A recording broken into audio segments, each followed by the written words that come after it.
My name is Leon. I am 45 years old. I work in finance at a private company. My job is stable and my income is good. 5 years ago, my wife passed away after a long illness. I stayed with her until her last day. After she died, my house became very quiet. Every night felt long and empty. I tried to live alone, but loneliness became heavy.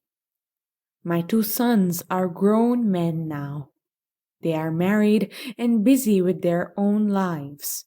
They visit sometimes, but they do not need me anymore. I wanted to come home to a wife. During a short vacation, I met Daisy. She worked in a small cafe near the beach. She spoke softly and listened carefully. She said she was tired of stress and chaos. She said she wanted to be a housewife and a mother one day. I knew she was much younger than me. I knew people would talk, but loneliness made me quiet inside.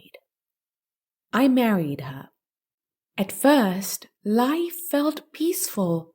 She stayed at home and cooked meals. She asked about my day. I felt like a husband again. My friends were not happy. One evening, we sat together after work. My friend Mark looked at me and said, "You married a very young girl, Leon. This will not end well." Another friend laughed and said, "She will ruin your life." I defended Daisy. "She is not immature," I said. "She knows what she wants." They stayed silent, but their faces showed doubt. After 1 month, things changed slowly. She asked for new clothes, then expensive shoes and handbags. Later, she wanted trips and vacations. She went out more often. She said staying at home made her unhappy. I did not argue. I was afraid to lose her. One night, I tried to talk to her. We were in bed. I spoke softly. "You once said you wanted to be a mother," I said. "Maybe we can start a small family." She did not answer. She turned away and fell asleep. I stayed awake, confused. The next day, something good happened.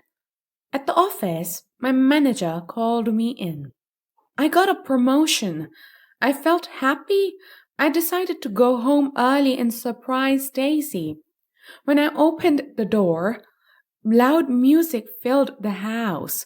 Girls and boys were dancing. People were drinking and laughing.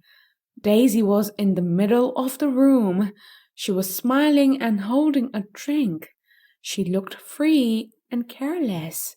She did not expect me. She saw me and said, "You're home early." I said nothing. After the guests left, I spoke to her. "Why did you do this?" I asked. "I was bored," she said. "I need a life." "This is our home," I said. She answered calmly, "It is my home too." The next morning, I met Mark for coffee. "We warned you," he said. "This is not love." "She's young," I said. "She will change." Mark shook his head. "Love does not ask you to disappear." At work, I tried to focus, but my mind was tired. That evening, I checked my accounts. Money was missing. Later, I saw her hide her phone. She deleted messages quickly. I needed the truth. I hired someone to look into her past. What I learned ended all hope. She had married older men before, lonely men with money. She divorced them and moved on. I also learned something worse.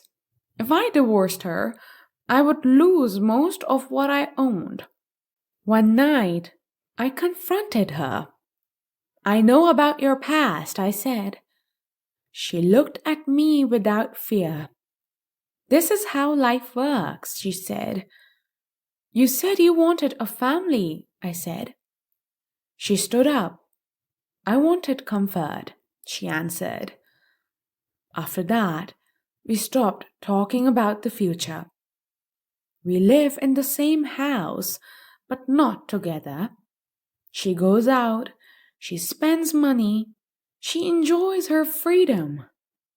I work, I come home, I stay quiet. Sometimes I think about my first wife. We had little, but we were honest. I wanted peace, she wanted more. Now I understand something. Loneliness can push a man forward, but it can also push him into the wrong life. And this is the life I live now.